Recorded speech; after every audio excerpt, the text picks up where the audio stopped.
terrorised the Kenthurst street for years. Authorities have finally acted, putting them down just hours after this morning's brutal attack. This is one of the dogs. It and two others mauled a tradie on this property just before 8 a.m. We just heard the screams, so we ran down to the back of the property where we saw the man being attacked. Next door neighbour Sarah is a nurse due to be registered next week. She watched helpless for several minutes until the 36-year-old managed to break free. He managed to get himself out to the front gate. We've helped him out the gate and just gave him basic first aid until police and ambulance arrived. There were just deep lacerations on his arms, his back and his legs. The owner, Torin Barakowski, did not explain why his dogs were free on the property. Your dogs could have killed someone, mate. Why aren't you more responsible in keeping your dogs secure? The tradesman had been called to work on a septic tank at the house and had no reason to suspect danger. We ring first if we know that there are dogs on site and they're supposed to be restrained before we enter.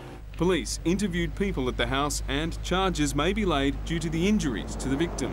One neighbour told us they don't allow their children to play in the backyard for fear the dogs will attack.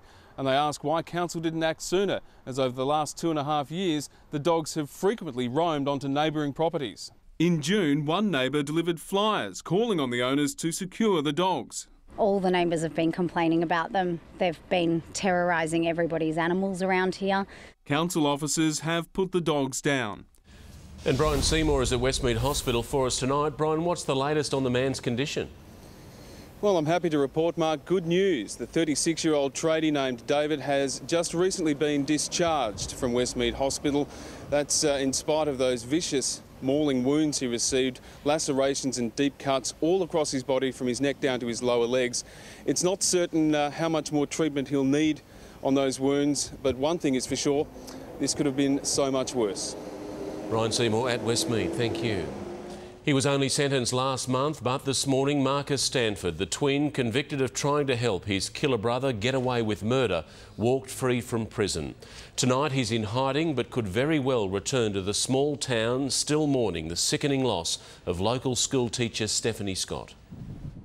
Marcus Stanford, a free man, walking out of Junee Correctional Centre supported by his mum Annika. A beanie couldn't disguise the 25-year-old, who was quickly driven away at speed. He'd spent 15 months behind bars for being an accessory after the fact to the murder of much-loved schoolteacher Stephanie Scott. His identical twin, Vincent Stanford, raped and stabbed Stephanie just days before she was due to marry. Marcus later admitted to selling her engagement and graduation rings to cover up his brother's crime.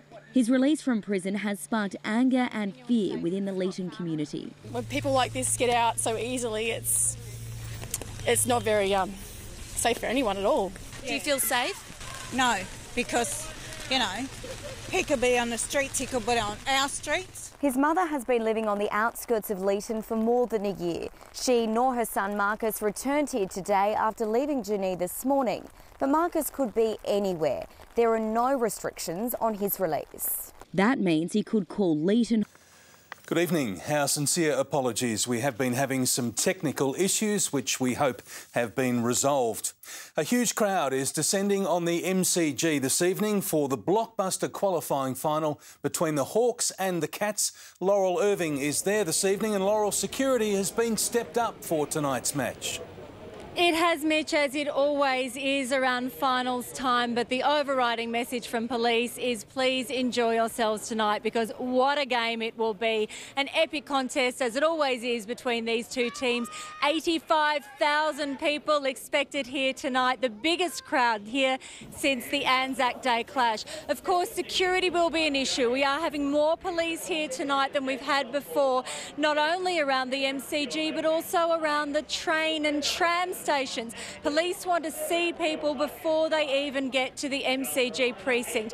They're saying, of course, we've had that recent threat from ISIS targeting the MCG, but police say they are doing all they can to make sure tonight everyone here is safe. This is one of the premier stadiums in the world, and from a security point of view, I'm very proud of the fact that it's also one of the safest and most secure stadiums in the world. Of course, every bag will be searched and everybody will be screened. It will take time, so please be patient, but I promise it'll be worth it. What a game it will be. Can't wait. Thanks, Laurel. The Cats and the Hawks have taken part in some memorable September clashes, of course. Chief Football reporter Mark Stevens joins us now from the boundary line. And, Stevo, we should expect another close one.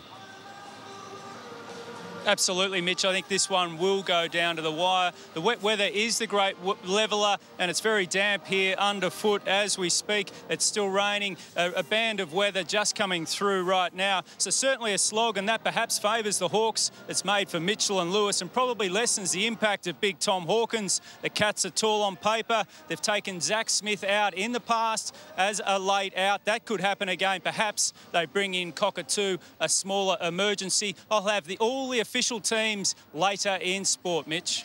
Thanks, Stevo. And one man who knows all about finals is our very own Tim Watson. And Tim, despite the wet weather, this has all the makings of another classic. Yeah, it certainly does, Mitch. These two teams, they never disappoint. And September seems to bring out the best in both of them. Now, I'm tipping the Hawks tonight, but I think the Cats will push them all the way. The reigning premiers, as we've seen all year, though, they just know how to win these big games. And as we saw last night, Mitch, the finals, well, they can throw up some shock results. I'll be back later in sport with more on the Dogs' big win over there in the West as they now set their sights on a semi-final against the loser of tonight's clash. Mitch? Wasn't that an absolute ripper? Thank you, Tim. Snakes have been washed into houses by rising floodwaters in the state's west. Several homes and businesses were swamped in the small town of Coleraine after a month's worth of rain fell